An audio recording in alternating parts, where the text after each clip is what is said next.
전도서를 이제 저희가 한 달여간 묵상을 하게 되겠는데요. 전도서 그러면 좀 타이틀이 물론 생소하진 않죠. 우리가 뭐 성경 66권 중에 한 권이라는 건 알고 있기 때문에. 그런데 이 전도서가 도대체 왜 전도서인가라는 질문은 하실 수 있을 것 같아요. 우리가 일반적으로 전도라고 하면 예수님을 모르는 사람들에게 주님을 소개하는 것을 전도라고 하기 때문에 이 전도서는 전도할 때 쓰는 책인가? 뭐 이렇게 상상을 하실 수도 있겠습니다. 그러나 내용을 들어가서 보면 전도서에 나와 있는 내용이 다 조금 이렇게 좀 뒤틀린 것 같은 느낌도 있고, 이게 성경에 꼭 이런 말씀이 있어야 되나라고 생각이 되는 그런 부분까지도 있어서 일반적으로 굉장히 그냥 밝고 긍정적으로 전도를 하는 하나의 방편으로 전도서를 쓴다. 이것은 아마 쉽게 좀 생각하기는 어렵지 않을까 느껴져요. 물론 도움이 되는 부분도 엄청 많지만요. 근데 전도서라는 이 타이틀이 붙여진 것은 물론 성경 원본에 있는 건 아니고요. 이제 후대에 붙인 이름인데 사실은 내용에 담겨져 있는 단어를 선택한다든지 아니면 그 책의 제일 첫 마디를 선택한다든지 하는 방식으로 타이틀이 붙여지게 되는데 1장 1절에 보면 이렇게 써 있어요. 다윗의 아들 예루살렘의 왕 전도자의 말씀이라 그랬습니다. 전도자라는 말이 여기 등장을 하네요. 전도자. 결국은 이 전도자라는 말에서부터 전도서라는 말이 이제 나온 거겠죠. 그러면 이 전도자가 누구냐라는 질문을 좀 해볼 수 있는데, 이 코헬레스라고 하는 이제 히브리 단어거든요. 전도자라는 말이 코헬레스. 근데 이 코헬레스라고 하는 단어는 사람들을 소집하다, 사람들을 회집시키다라는 그런 의미로 쓰여지는 카할이라고 하는 단어에서 파생된 말이 분명해요. 그러면 이제 그 코헬레스라는 말의 의미가 뭐냐 하면은 그 말은 소집하는 자, 그러니까 회중을 부르는 자, 또는 회중 앞에서 말하는 자, 이제 이런 의미가 있어요. 그러니까 오늘 사실 우리가 이제 회중이잖아요. 이제 카할한 겁니다. 우리가 이 카할에 이 회집은 물론 우리 주님께서 컬트 월십을 하셨지만 오늘 이 시간에 물론 주님이 말씀하신다, 우리가 믿고 성경 말씀을 선포받지만, 그러나 말씀을 지금 제가 전달하고 있잖아요. 그러니까 일종의 이 전도자 코헬레스의 역할을 제가 한다라고 생각하시면 되겠죠. 전도서에 있어서 이 전도자는 누구냐 하면은 다윗의 아들이라고 분명히 써 있고, 그리고 예루살렘에서 이스라엘의 왕이 된 자라고 써 있으니까 뭐 어떻게 비껴나가려고 해도 아마도 전도서는 솔로몬이라고 하는 우리가 익숙하게 들어 아는 왕이 쓴 글일 것이다라고 저희들이 결론을 질 수 있을 겁니다. 솔로몬이라고 하는 분이 이 책을 썼다면, 이 글을 썼다면 회집하는 사람들은 이스라엘일 것이고요. 솔로몬이 이제 코헬레스로서 이제 소집한 사람들에게 말씀을 하는데 아마도 내용으로 봤을 때 솔로몬이 왕성한 젊은 시절에 쓴 것이 아니라 솔로몬이 이제 연수가 다 차서 아주 연로한 나이가 되어서 세상을 떠나기 전에 뭔가 굉장히 많은 회고를 하면서 쓴 책이 아니겠는가, 이제 우리가 생각을 할 수가 있을 것 같아요.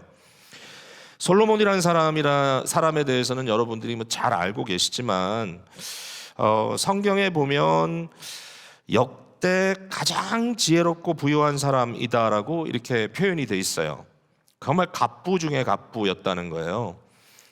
심지어 이런 표현도 있어요. 전에도 없고 후에도 없을 만한 그런 갑부다. 정말 이 세상에 한 번 등장할 만한 갑부인데 요즘에 무하마드 빈 살만이라고 하는 사람에 대해서 많이들 이제 언급을 하잖아요. 뭐 최근에 한국도 다녀갔고, 이 사람이 이제 사우디의 이제 왕자인데 실권을 쥐고 있는 사람이고, 이 사람이 워낙 재산이 많고, 이 사람을 통해서 모든 일들이 벌어지기 때문에 이 빈 살만이라고 하는 사람을 미스터 에브리띵이라고 별명을 붙였다 그래요. 사실상 솔로몬 시대에 솔로몬은 미스터 에브리띵이었던 것 같아요. 그러니까 정말 그가 모든 것을 할 수 있는 능력자라고 사람들이 믿었기 때문에 모든 사람들이 솔로몬을 보고 싶어 했다는 말이 있어요. 예, 오늘도 이 빈 살만 만나기 위해서 세계 각국의 정상들이 줄을 대느라고 애를 쓴다 그래요. 실제로 솔로몬도 여기 열왕기상 10장에 보면 이런 말씀이 있어요. 세상의 모든 사람들이 그의 얼굴을 보기를 원했다는 거예요. 솔로몬을 만나야 문제가 해결된다고 생각한 거예요. 예, 그래서 이러한 일들이 여러 측면에서 이루어졌는데 심지어는 정치적인 측면에서도 수많은 주위의 국가들이 솔로몬과 어떻게 해서든지 줄을 대기 위해서 정말 애를 썼던 것 같아요. 그 한 예로 솔로몬에게 후궁이 700명 그리고 첩이 300명 있었다라는 말이 있죠, 여러분. 그러니까 실제로 1000여 명의 이제 그 카테고리로 얘기하면 아내들을 거느렸다는 거예요. 그러니까 이 말을 들으면 도대체 이 남자가 무슨 욕심이 그렇게 많아가지고 이 수많은 여성들을 데리고 살았을까라고 질문할 수 있지만, 사실은 조금 더 현실적으로 그 말을 이해한다면 이건 정치적인 목적에서 수많은 나라들이 자기의 공주들을 솔로몬에게 보냈다라는 의미일 거예요. 당시 전 세계의 가장 유력한 제국이었던 애굽에서, 이집트에서도 솔로몬에게 공주를 보냈어요. 그래서 솔로몬의 첫 왕비는 바로의 딸이었어요. 솔로몬이 이 여인을 상당히 위했고 사랑하여서 궁궐을 따로 지어줬다라는 그런 말도 성경에 쓰여져 있습니다. 말 그대로 성공한 사람이죠. 예, 말 그대로 성공한 사람입니다. 그러니까 오늘날 돈 많은 사우디의 왕자가 못할 것이 없죠. 돈이 너무 많으니까 온갖 원하는 거 다 살 수 있고, 심지어는 말도 안 되는 새로운 신도시를 건축할 수도 있고, 온갖 하고 싶은 걸 다 할 수 있는데, 이제 그러한 내용이 어디 담겨져 있냐면은 솔로몬이 이 기록한 전도서 2장에 쓰여져 있어요. 자기도 다 해봤다는 거예요. 이 세상에 인간이 할 수 있는 모든 행복의 추구, 건축에서부터 예술에서부터 식물을 키우는 식물원을 만드는 거에서부터 심지어는 음악에서부터 온갖 엔터테인먼트 뿐만 아니라 오늘로 얘기하면 마약에까지 손을 댔다고 얘기할 수 있을 정도로 이 뭔가에 취하고 술 취함으로써 뭔가 내가 행복을 느낄 수 있을까까지도 시도를 해봤다는 게 솔로몬의 자기 고백이에요. 여러분, 만약에 이처럼 모든 것을 할 수 있는 미스터 에브리띵이 인생을 마감하면서 사람들에게 전도자로 뭔가를 선포한다면 무슨 얘기를 했을까? 여러분 생각해 보세요. 너희가 나같이 하면 나처럼 부유하게 성공적인 사람으로 즐겁고 행복하게 살 수 있을 거야 라고 말을 하지 않았겠냐 생각할 수 있죠, 사실은. 여러분, 요새 테드톡이라고 하는 것 많이 나옵니다. 세상에서 성공한 사람들, 짧은 한 15분, 20분 정도의 메시지를 가지고 자기의 성공담을 나눕니다. 내가 이렇게 했더니 인간관계가 새로워지더라. 내가 이렇게 했더니 돈이 벌려지더라.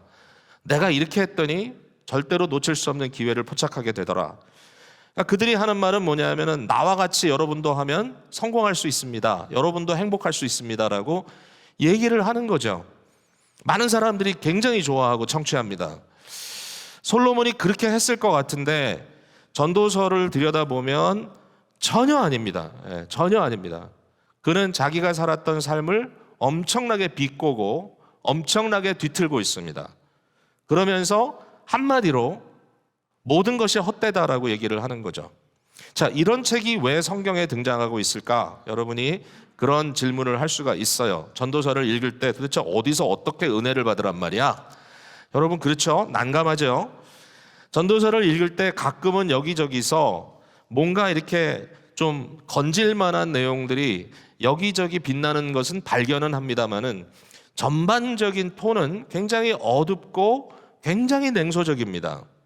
자, 이러한 상황에서 도대체 이 성경의 이 책을 우리가 어떻게 해야 될까라고 한다면 저는 거기에 대해서 이렇게 여러분께 설명하고 싶어요. 전도서는 해답을 주는 책이라기보다는 문제를 제기하는 책이다라고 말하고 싶어요. 문제 제기 되게 중요합니다. 뭐가 문제인가라는 거예요. 여러분, 우리가 예수님이 답인 거는 다 알아요. 그래서 예수가 답이다는 말은 정말 어디서든지 자신 있게 얘기할 수 있어요. 저도 거기에 대해서 전혀 마음에 의심이 없어요. 예수가 답이에요. 모든 것의 답이에요. 모든 상황에 들어가 보면 그리스도가 답이에요. 근데 가끔 여러분이 전도를 하는 모습을 보잖아요. 또 그렇게 하신 분도 계시겠지만 마켓 앞에 서서 또는 길거리에 서서 지나가는 사람들에게 예수가 답이라고 외칩니다. 여러분, 그 방법이 좋으냐라는 질문을 했을 때 좋은 면도 있다고 저는 생각해요. 뭐가 제일 좋은가 하면요, 전도하는 사람에게 굉장히 덕이 됩니다. 자기 자신에게. 왜? 뭔가 굉장한 일을 했다는 짜릿함이 있습니다. 예. 사실 선교를 가면, 단기 선교 가서 뭐 현장에서 대단한 일을 하겠어요. 근데 간 사람한테는 굉장히 큰 효과가 있습니다. 내가 이 일을 했다, 뭔가 대단한 자부심이 생기기도 하죠. 근데 어떤 질문을 해봐야 되냐면은, 그냥 노방전도를 한다고 밖에 서가지고 예수가 답입니다라고 외치는데 관계 형성은 전혀 안 되잖아요. 지나가는 사람이 그 얘기를 들을 때 물론 성령께서 역사하셔서 느닷없이 그 말씀이 그의 심령을 캐치할 수도 있겠지만, 그러나 많은 경우에 네가 나를 알아? 라고 질문할 수 있을 겁니다. 내 문제를 당신이 이해합니까? 이게 답입니다 라고 외치는데 그 사람은 이런 얘기를 할 겁니다. 그럼 질문은 뭔데? 그러니까 이제 전도서라는 책이 왜 필요한가 하면은 질문을 던지는 거예요. 그 질문을 알아야 답을 할 거 아닙니까? 그죠? 예수가 왜 답인지를 전달해 줄 수 있는 것은 질문자의 질문에 귀를 기울여야 되는 거죠. 그러니까 이러한 측면에서 전도서는 읽어야 되는 거예요. 뭐가 인생의 가장 심각한 질문들인가? 사람들은 어떤 문제를 가지고 오늘도 힘들어하는가? 오늘도 우리 교회가 직면한 이런 갑자기 느닷없이 들은 이상한 소식들이 있잖아요. 도대체 이걸 어떻게 해결해야 되는가? 물론 간단한 답을 나누자는 그런 의미는 아니지만, 그러나 그리스도가 답인 건 분명히 알겠는데 이 상황에 대해서 어떻게 우리가 좀 더 깊이 이해할 수 있을까라는 그 질문을 던져야 된다는 거죠. 자, 그런 측면에서 전도서의 메시지를 좀 풀어가 보려고 합니다. 자, 첫 번째, 그러면 문제제기입니다. 문제제기. 이 문제제기의 내용은 좀 큰 틀에서 보자면 여러 가지 세부적인 내용이 있지만 그냥 이런 거예요. 여러분 너무 많이 들어서 이제는 다 아실 거예요. 1장 2절에 전도자가 이르되 헛되고 헛되며 헛되고 헛되니 모든 것이 헛되도다. 이 헛되다는 말이 5번이나 한 절에 등장을 하죠. 헛되고 헛되고 헛되고 헛되니 모든 것이 헛되다. 이 헛되다라고 하는 이 단어는, 헤벨이라고 하는 단어는 연기라는 뜻이에요. 연기. 그러니까 인생을 살았는데 인생을 그냥 아무 이렇게 노력 없이 산 것도 아니고 최선을 다해서 살았고 무기력하게 산 것도 아니고 내게 어마어마한 재력과 능력과 은사와 수많은 권력의 어떤 그런 구조들이 자기를 돕고 있었기 때문에 내가 모든 것을 할 수 있는 삶을 살았는데 살아보니까 연기 같다. 이 말이 지금 문제제기인 거예요. 그죠? 자, 여러분 이런 겁니다. 모닥불을 피워놓고 낭만적으로 이제 우리 사랑하는 사람들이 둘러 앉아가지고 같이 노래도 부르고 음식도 나눠 먹고 이제 밤을 보내고 다 끝났습니다. 예, bonfire를 만들어 놨는데 얼마나 좋아요. 불이 탈 때는 그 불 모습만 봐도 뭔지 몰라도 그냥 감동이 돼요. 근데 그게 다 끝나고 나가지고 여러분 아시잖아요. 이제는 불씨만 남아 있어요. 불씨만. 그러면 이렇게 잘 보면은 이제 까매지고 있는 그 재로부터 하얀 연기가 하늘을 향하여 싹 올라갑니다. 그 모습이에요. 그때 여러분이 어떤 느낌을 느끼죠? 뭔가 쓸쓸하고 뭔가 갑자기 외롭고 뭔가 안타깝고 이런 잘 쉽게 설명할 수 없는 그러한 미묘한 감정들이 우리 속에서 올라가잖아요. 인생을 살았어요. 인생을 다 살았어요. 근데 마지막에 느끼는 것은 나 정말 행복하게 살았다. 나같이 살면 성공하는 거야 라고 하는 말이 나오지 않고 살아봤는데 허무하다. 너무너무 허무하다. 모든 것이 연기다라고 이야기를 한 거예요. 여러분 여기에 이제 중요한 또 하나의 이제 단어가 있어요. 그 단어는 뭐냐면은 해 아래라고 하는 단어예요. 해 아래. 해 아래 모든 수고가 유익이 없다 그랬어요. 3절에 해 아래 1장 3절에 이 해 아래란 말이 많이 반복돼서 나옵니다. 내가 해 아래서 보니, 내가 해 아래서 이것을 해보니 여기 해 아래라는 말은 우리식으로 설명을 하자면 하늘 아래입니다. 하늘 아래, 천하에. 즉 우리가 몸담고 살고 있는 현세, 현실을 얘기하는 거예요. 이 세상에서 이렇더라, 해 아래. 근데 이 솔로몬은 그가 가지고 있었던 어떤 세계관, 물론 그것이 항상 순수한 신앙으로 표현되지 않았던 게 안타까움이지만 그의 인생에 있어서, 그러나 이런 고민은 하는 거예요. 자, 짐승도 죽고 사람도 죽었어요. 짐승에게 영혼이 있다면 그 영혼은 땅으로 내려가고, 사람에겐 영혼이 있으니까 그 영혼은 하늘로 올라간다. 뭐 이런 얘기를 하면서, 그러나 그것을 누가 알랴? 뭐 이런 좀 약간 또 비트는 그런 질문을 하기도 하고, 그러니까 뭔가 여기에 해 아래 있는 현실과 또 다른 현실이 있을 수 있다라고 하는 그러한 힌트가 여기저기서 등장을 합니다. 물론 하나님이라고 하는 존재가 계속 나오니까요, 전도서에도. 그럼에도 불구하고 중요한 건 뭐냐면은, 하늘 아래 우리가 살고 있는 이 세상 가운데는 모든 것이 헛되고 헛되고 헛되더라라는 거예요. 아무것도 영구한 것이 없다. 아무리 영광스러운 것, 아무리 기쁜 것이다라 할지라도 조금 있으면 사라지고 말더라. 여러분, 인간에게 있어서 제일 심각한 문제가 뭐라고 여러분 생각하세요? 물론 뭐 여러 가지 문제가 있지만, 그러나 문제 중에 존재적 문제를 얘기한다면 시간의 문제일 겁니다. 시간의 흘러감을 누가 막겠습니까?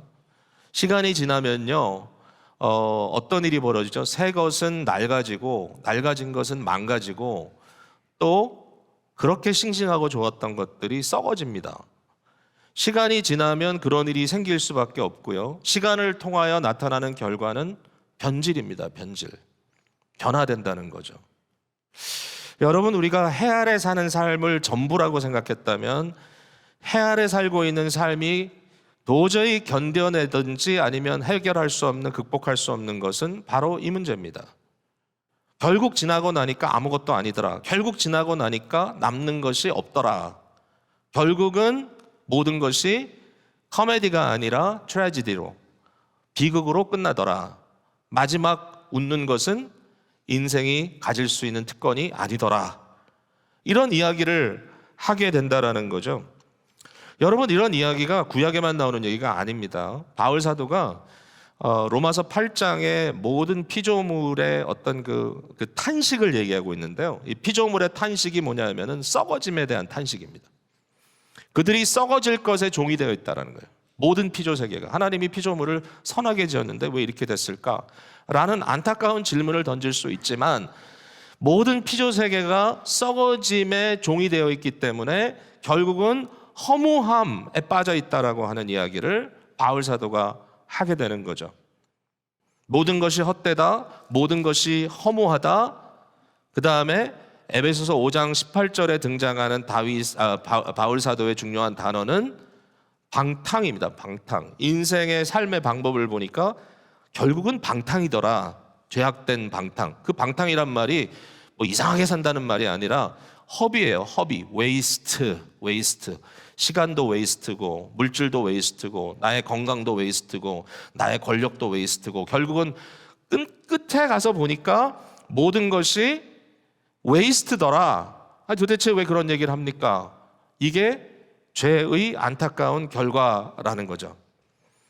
자, 여러분, 이 하늘 아래 살고 있는 우리의 이 삶은 죄로 물들어 있습니다. 인간이 범죄했는데요. 이 범죄라는 게 굉장히 황당한 게 뭐냐면은 창조의 원리를 완전히 거역하는 거예요. 오늘도 범죄하면 그런 식으로 갑니다. 창조의 원리, 인간의 기본적인 구조가 있는데 그걸 다 거역하고 간다는 거예요. 뭐 오늘날 그런 일들이 한두 가지가 아니에요. 아담과 하와도 그렇게 한 거예요. 창세기 3장에 나와 있는 타락의 과정이 어떤 내용이 정말 있는지는 뭐 다 우리가 타임라인을 통해서 알 수는 없지만, 그러나 생각해 볼 수 있어요. 도대체 왜 저들에게 이런 영적인 무료함이 생겼을까? 하나님께서 주시는 생명을 연계받음으로써 마치 인간이, 그렇죠? 흙으로 지음받았지만 그의 코에 하나님의 생기가 불어넣어졌을 때 살아있는 영이 되어 생명을 부여받은 것처럼, 만들어진 인간이라도 하나님의 생명 부여에 끊임없는 그 서플라이를 받지 않으면 존재할 수 없는 게 피조세계거든요. 창조주 하나님은 창조만 하고 버려두시는 게 아니라 모든 창조를 섭리하여 지탱해 나가시는데, 하나님의 지탱해 주시는 그 은혜를 망각 정도가 아니죠. 거부하고 내가 한번 해보겠다라고 얘기하는 게 인간의 모습이었어요. 선악을 알게 하는 나무를 쳐다봤습니다. 먹음직도 보암직도 지혜롭게 할 만큼 탐스럽기도 했다라고 얘기할 때 내 스스로 이것을 내가 소유하고 즐길 수 있겠다고 하는 이상한 생각에 빠져든 거예요. 자, 여러분, 제가 이거 뭐 어떤 예를 들어야 될지 모르겠는데 제가 지금 여기 마이크 이 팩을 하나 차고 있는데요. 여러분이 마이크 팩이 제가 보니까 좋아요. 딱 여기 끼워지면 좋고, 보시다시피 제가 이렇게 말을 하면 이 말씀이 여러분에게 크게 들리잖아요. 왜 그렇죠? 전기가 연결되어 있기 때문에 그래요. 전류가 배터리만 들어있는 게 아니에요. 제가 말을 하면 이게 전파를 타고 저쪽에 리셉터로 가가지고 그게 스피커로 연결되는 거예요.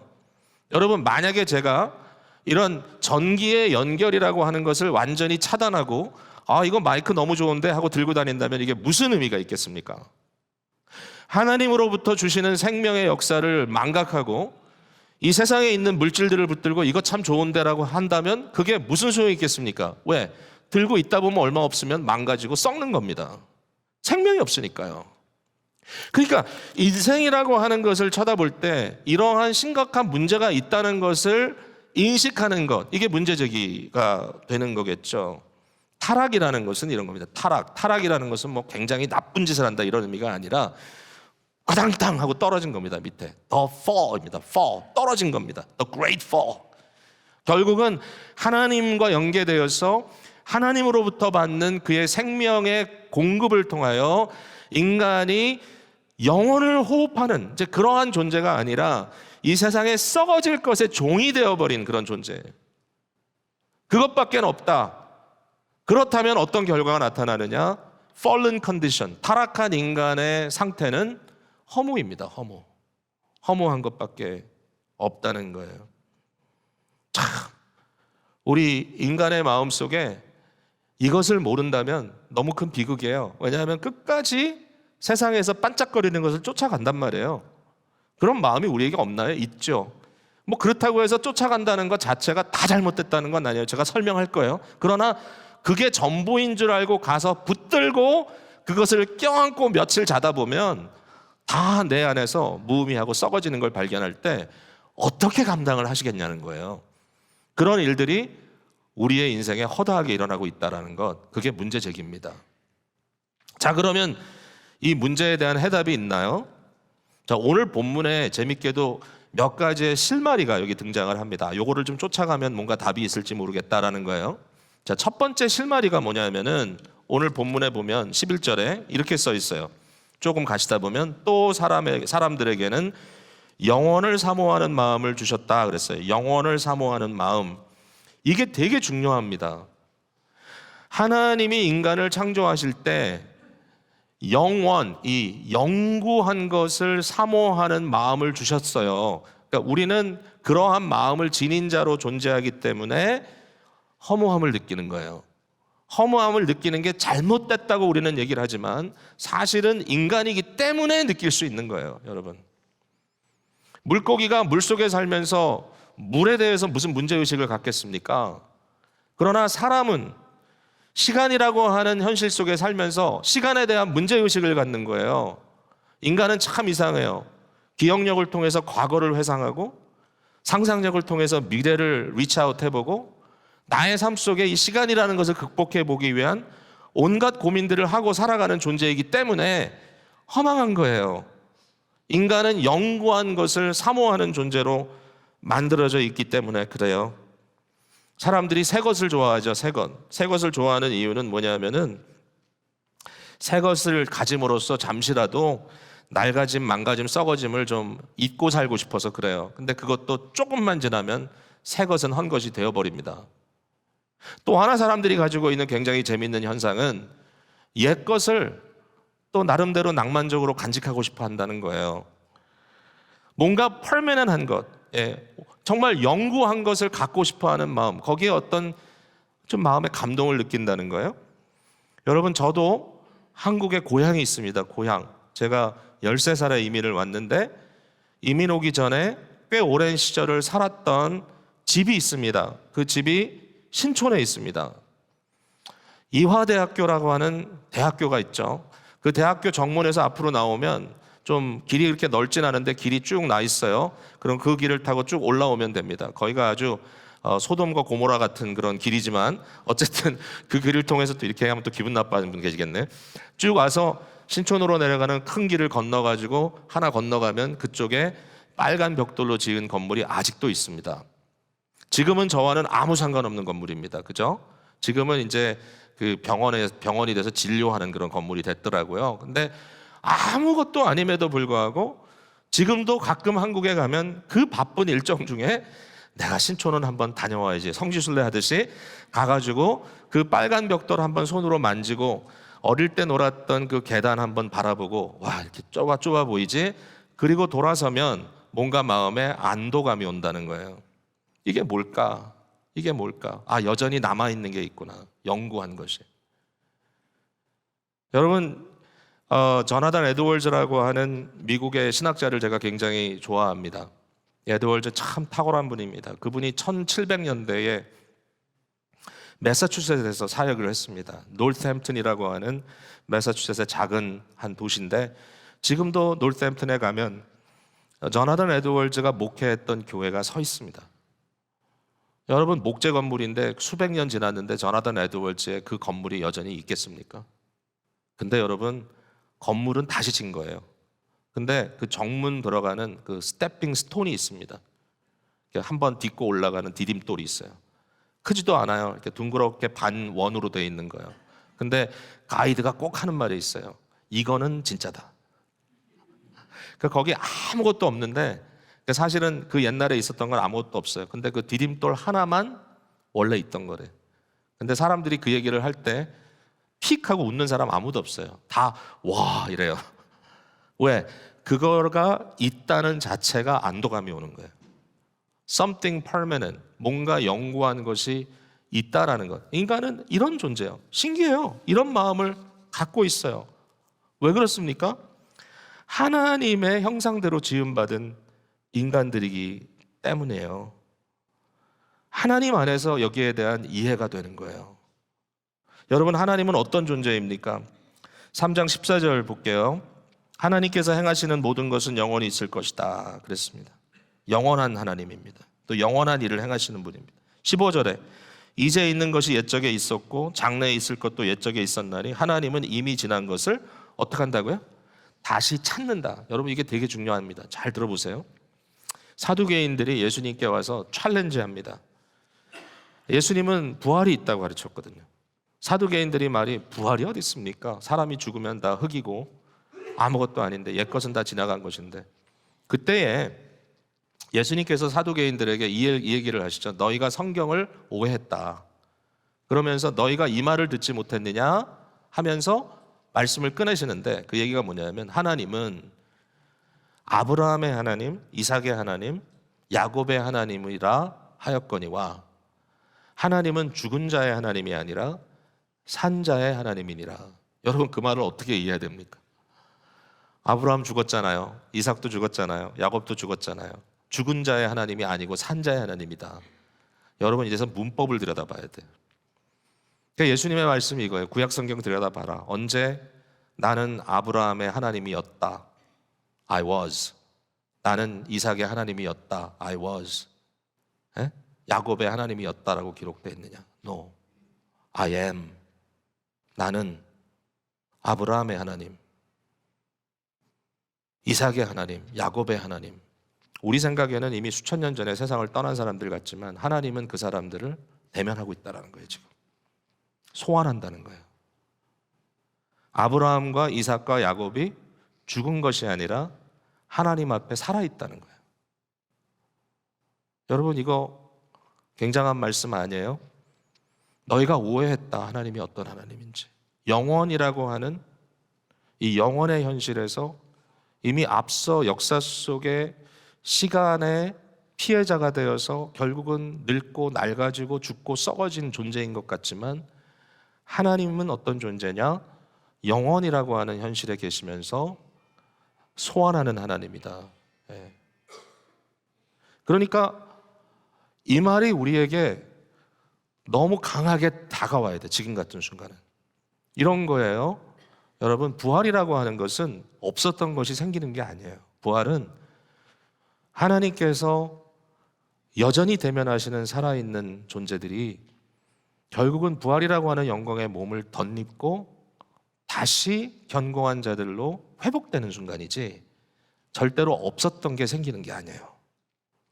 갑자기 아무것도 없었는데 부활의 날에 여기서 뿅뿅 나타나는 게 아니라 이미 그들은 존재하고 있다. 여러분, 저도 상을 당했잖아요. 근데 참 이상해요. 장례를 치르는데 어머니가 뭐 연세도 많으시고 또 돌아가시기 전에 몸도 많이 마르시고 고생하신 모습이셔서 참 힘들어 보였는데 장례에 누우신 어머님의 그 모습이 너무 이뻤어요. 어떻게 이렇게 이쁘게 누워 계실까? 이런 그 상복을 뭐라 그러죠? 하여튼 수의를 입으셨는데 핑크색으로 아주 이쁜 수의를 입으시고 딱 누우셨는데 그 모습이 우리가 다 그랬어요. 딱 보면서 참 이쁘다, 아름답다. 무서운 게 아니라 전부 다 아름답다. 근데 여러분, 한두 시간 후에 그 아름다운 육신을 땅에다 갖다 묻었거든요. 여러분, 비는 옵니다. 날은 춥습니다. 내버려 둔 것 같잖아요, 그 육신을. 가끔 그런 생각 들지 않으세요? 묻고 온 우리 어머니 지금 어떻게 됐을까? 가끔은 아주 섬찟하고 끔찍한 그런 기억, 생각이 떠오를 때도 있어요. 근데 정말 그 모든 상황 속에서 우리에게 주신 놀라운 확신은 뭔가 하면요, 여러분, 육신의 장막은 임시로 내려놨지만 그러나 하나님께서 그의 영혼을 찾으셨다. 하나님이 그의 영혼을 현재적으로 소환하시고 지금도 하나님 앞에 계시는 분이다. 이게 종말의 현실이에요. 언젠가 모든 것을 회복하실 때 우리는 영구한 자들로서 우리의 모습이 드러날 겁니다. 우리 권사님 돌아가셨다는 소식을 들어도 한편으로는 너무 황당하고 아직도 이게 다 머릿속에 계산이 안 돼요. 이게 도대체 뭐지? 그럼에도 불구하고 예수가 답이라고 하는 그 중요한 그 부분에서 결국은 우리 권사님은 죽은 것이 아니라 말 그대로 세상을 떠나신 것이다. 해 아래 영구한 것은 없지만 하나님께서 하시는 그 일은 영원하다. 이것을 우리가 받아들일 수 있는 거예요. 이게 중요한 실말입니다. 실말이. 자, 여기에 한 가지 더, 이제 인간이 영구한 것을 사모한다라는 이 말에 더해서 현세 속에 이루어지는 일에 대해서 또 중요한 실마리가 있습니다. 그게 뭐냐면은 11절에 하나님이 모든 것을 지으시되 때를 따라 아름답게 하셨다는 거예요. 하나님께서 이 세상의 모든 것을 지으시고 행사하시는데 때를 따라 아름답게 하셨다. 이게 영어로는 이렇게 표현이 되어 있어요. He makes everything beautiful in His time. 하나님의 시간에 모든 것을 beautiful 하다는 거예요. beautiful이라는 것은 그냥 한순간의 아름다움이 아니라 하나님의 아름답다는 것은 영구함입니다.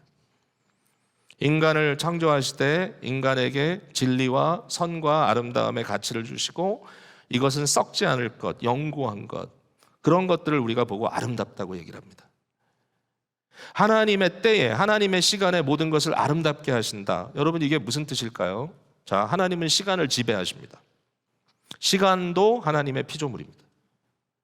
근데 하나님이 시간을 어떻게 지배하시는가 봤더니 뭐 여러 가지 방법이 있겠지만 적어도 이걸 통해서 우리가 받을 수 있는 힌트는 시간은 흐르잖아요. 이렇게 흐르고 있는데 이 크로노스의 시간이 흐르고 있는데 하나님께서 순간순간을 캡처하신다는 거예요. 하나님이 그 순간을 택하세요. 그 순간을 선택하시고 그 순간을 취하시고 그 취하신 순간을 어떻게 한다고요? 아름답게 하신대요. 그 말이 뭐예요? 영원과 맞대도록 만듭니다. 세상에 벌어지는 시간들을 하나님께서 취하셔서 그 취한 시간을 영원이라고 하는 영구한 현실에 디파짓해 놓으십니다. 이게 하나님이 하신 일이래요. 결국 이러한 역사가 지금 일어나고 있다는 거예요. 역사는 흘러요. 크로노스. 그런데 하나님의 카이로스, 사건으로서의 시간, 때, 하나님의 타임, 이런 하나님의 마음을 우리도 가지라고 사도 바울이 권하는 부분이 있어요. 에베소서 5장 이런 말씀이 있어요. 너희가 세월을 아끼라. 때가 악하니라. 여러분, 도대체 세월을 어떻게 아낍니까? 안 쓰면 아껴지나요? 안 쓴다고 시간이 안 가든가요? 세월을 어떻게 아껴요? 세월을 어떻게 아끼냐고요. 근데 그 말의 의미가 뭐냐면 들여다보면 나를, 이 day를, 시간을 살아라는 뜻이에요. 살아, redeem, 구속하라. 구속하라. 시간을 redeem하라. 어떻게 한다는 얘기죠? 뭐 예전에 그 라틴어로 carpe diem이라는 말 여러분 들어보셨을 거예요. 지혜자들은 그 시간을 seize해라. 너에게 준 기회를 잡아라. 뭐 이런 뜻으로 생각을 했는데, 하나님이 우리에게 시간을 redeem하라는 것은 우리에게 주어진 이 시간, 우리에게 주어진 일들을 흘러 없어지는 해 아래 현세적인 삶으로서 끝내는 것이 아니라 이것들을 영원과 연결시켜서 영원에 디파짓하는 일들로 바꿔가라라는 얘기일 거예요. 자, 이거 되게 어려운 말이죠. 근데 이해가 돼야 돼. 이게 이해가 되면 여러분 모든 것이 바뀔 것 같아요. 저는요, 이것을 희년의 복음이라고 말하고 싶어요. 희년의 복음. 바로 이게 답이에요. 이제는 실마리가 아니라 답이에요. 희년의 복음. 희년이라는 것은요, 50년이라고 하는 해를 반복시키는 거예요, 하나님이. 희년은 50년의 해는 단순히 이 세상에 50년이라는 숫자가 아니에요. 이 희년은 하나님께서 한 때를 택하셔서 영원이라고 하는 영구한 그 하나님의 종말적 현실에 접목시키는 순간이에요. 희년에는 어떤 일이 벌어지죠? 가난한 자가 복음을 듣습니다. 희년에는 갇힌 자가 자유함을 받습니다. 눈먼 자가 보게 됩니다. 여러분, 마음이 상한 자가 고침을 받습니다. 여러분, 희년이 되면 억눌린 자들이 해방을 받습니다. 우리 주님께서 이 세상에 오셔서 제일 먼저 선포한 게 뭐냐면은 내가 바로 희년을 너희들에게 가져오는 기름 부음 받은 그리스도다라고 선포하셨습니다. 그리스도 예수를 통하여 우리 안에 이루어지는 건 뭐냐면 이 종말의 현실이 모든 것이 회복되고 모든 것이 아름다워지고 모든 것이 썩어짐의 종이 되는 것이 아니라 해방되는 그 순간이 우리에게 주어졌다는 말입니다. 여러분, 아멘이라고 하는데 뭔가 석연치 않은 부분은 뭘까요? 그 이유는 뭐냐면 이게 완성되진 않았다는 겁니다.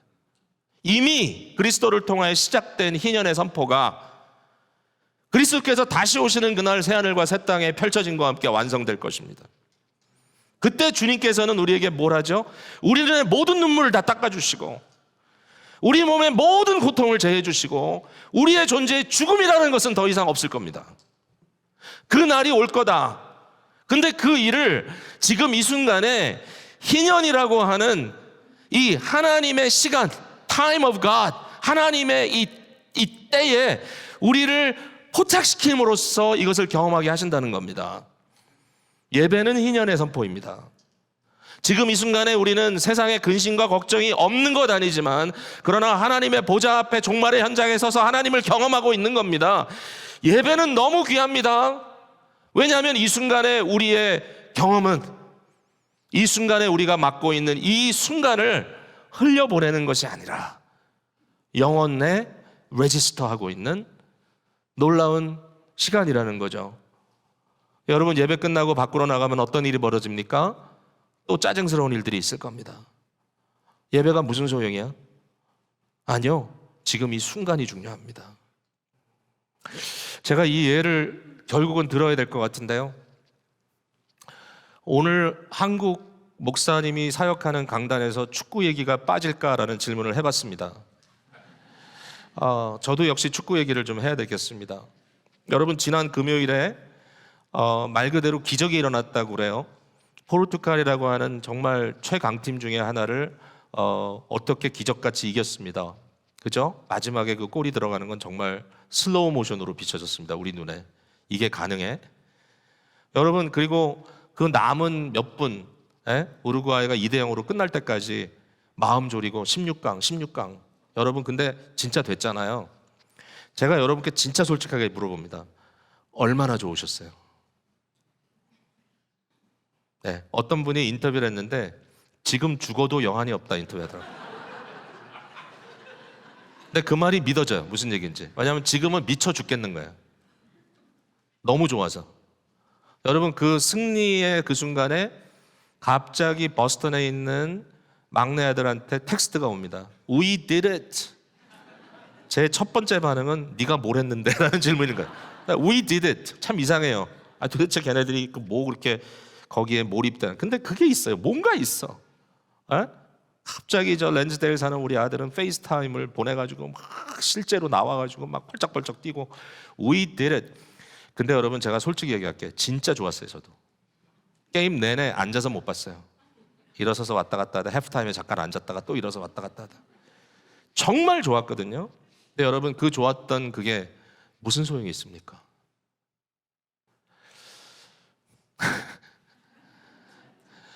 호주가 16강 들어갔다고 그렇게 좋아했거든요. 막 날뛰면서. 어제 16강에서 패했습니다. 미국이 16강 들어갔다고 너무 좋아했거든요. 어제 16강에서 졌습니다. 한국은 그렇게 좋아하잖아요. 내일 16강에서 어떻게 될지 모릅니다.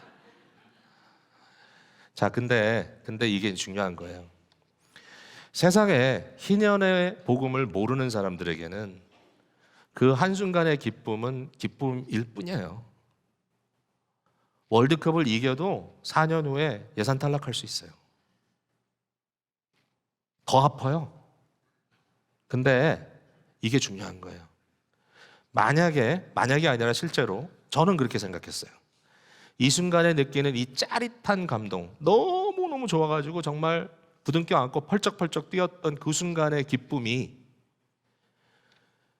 그리스도 예수의 종말적 승리, 완벽한 완성이 이루어지는 그 순간과 연결될 수 있다면 지금 내가 느끼는 이 기쁨에 타임즈 무한대를 느낄 그 기쁨과 연결되어 있기 때문에 지금 내가 느끼는 이 기쁨이 마음껏 기뻐해도 되는 거예요. 그게 연결되어 있지 않고 해 아래에서 썩어질 기쁨이라면 허무한 것뿐입니다. 이해되시겠어요? 예배의 기쁨은 그런 거예요. 영혼과 연결되어 있기 때문에 지금 이 기쁨을 마음껏 기뻐하고 눈물 흘리고 찬양해도 돼요. 나가면 또 뭐 괜히 계면 적어질 텐데 아니에요. 그건 나중 문제예요. 세상은 그렇게 지나가요. 그러나 종말과 연결되어 있는 희년의 복음을 가진 우리들에게는 너무 큰 기쁨이에요.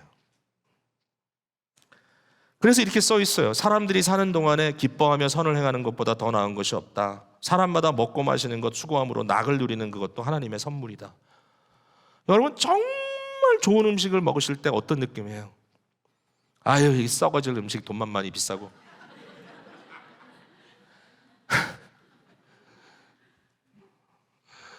여러분, 그렇게 살지 마세요. 정말 좋은 걸 먹을 때는 마음껏 맛있어 하세요. 그러면서 이렇게 얘기하세요. 어린 양의 혼인잔치에서 누릴 그 음식을 내가 미리 이만큼 맛본다. 이게 그냥 쓸데없는 어떤 상상이나 개념이 아니라 우리의 삶의 원칙적인 복음의 경험으로 이루어질 때 심지어는 슬픈 일이 있어도 그 안에 주시는 작은 위로 하나도 천국의 위로가 되는 거예요. 이거를 가진 사람은 전도서가 제시하는 문제제기에 대한 답을 갖고 있는 사람이에요. 하나님의 때, 희년의 복음. 여러분, 아직도 그 복음을 갈망하며 기다리는 사람들 있죠? 여러분의 삶의 구체적인 현장에. 왜? 우리는 영구한 걸 원하기 때문에. 주께서 여러분에게 허락해 주실 거라고 믿습니다. 기도하고 갈망하세요. 그리고 차지하세요. 누리세요. 그러나 거기서 끝나지 마세요. 희년의 복음을 사모하세요. 우리 주 예수 그리스도께서 우리에게 주신 약속은 그겁니다. 내 마음에 근심하지 말라. 아버지 하나님을 믿으니 나를 믿어라. 아버지 집에 거할 곳이 많도다. 주님, 어떻게 거기 갑니까? 내가 곧 길이요 진리요 생명이니. 이것은 영구한 것입니다. 인간의 아름다운 가치인 진선미와 연결되어 있는 살아 생동하는 하나님의 완성의 그림입니다. 내가 곧 길이요 내가 곧 진리요 내가 곧 생명이니 나로 말미암으면 지금 너의 삶의 현장에서 아버지께로 오는 것이다. 그렇게 살아간다면 이 세상이 천국이 될 겁니다. 주께서 우리를 부르시는 날까지